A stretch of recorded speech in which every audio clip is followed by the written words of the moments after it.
we're back with a new video. Last time I made a video talking about how to be the worst artist ever, and some funny comments came up. I read them all and some was very interesting. One of those comments which really captured my eyes was from Walter underscore 594 saying, I constantly compare my art to professional and it is killing my passion for art. I want everything to be professional level and my skills aren't keeping up, so I haven't been drawing recently. Can you give any advice as to lowering my drawing standards? And this was a really interesting topic because nowadays I see so many people, even some of my friends, when they draw, they always compare themselves to others. They find online and saying something like they never getting good or they never getting better. And I just want to make a video about this topic because it's such a big topic, and because this is such a big issue, it will be pretty hard for me to make it into a short. That's why in this video I'll be talking about some ways on how not to overthink art and comparison to professionals. If you think your art sucks, then one of the most common reasons is comparison to others. You compare your art to professionals with many years of experience and you think you're bad. But here are some tips that might help you to earn your art and stop comparing your art that much to others and stop talking bad about yourself. The first one is to look back on other artists' old posts and see how they evolved over time. It helps you understand the struggles your favorite artist must have gone through to reach that level of skill.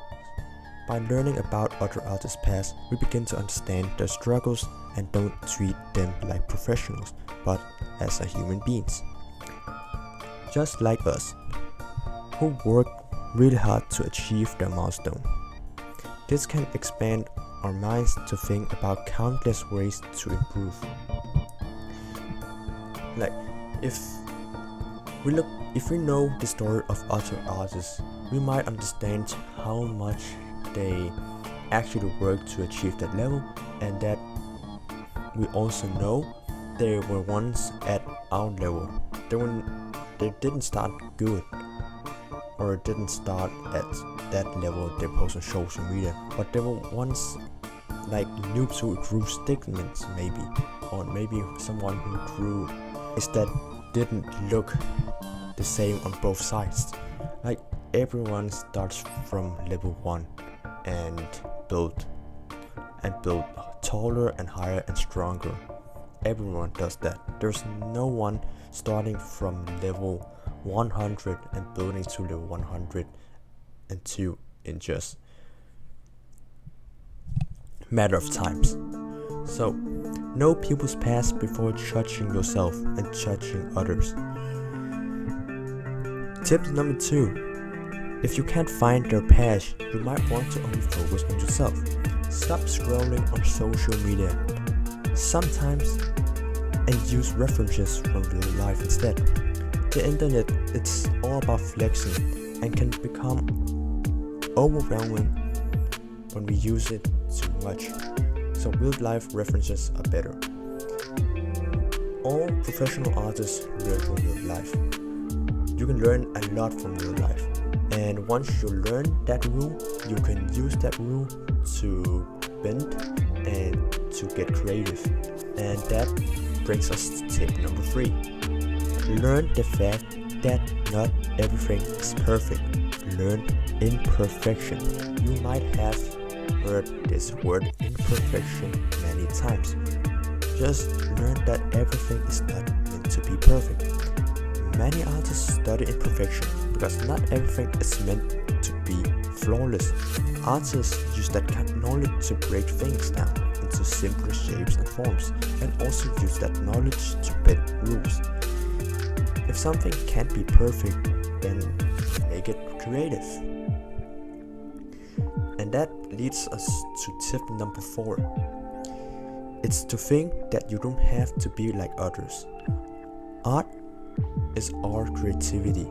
We don't think the same, and therefore we don't draw the same as each other.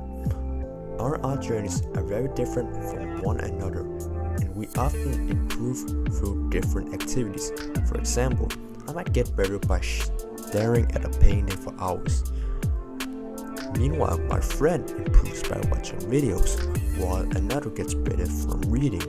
We all are different, and therefore we don't think the same.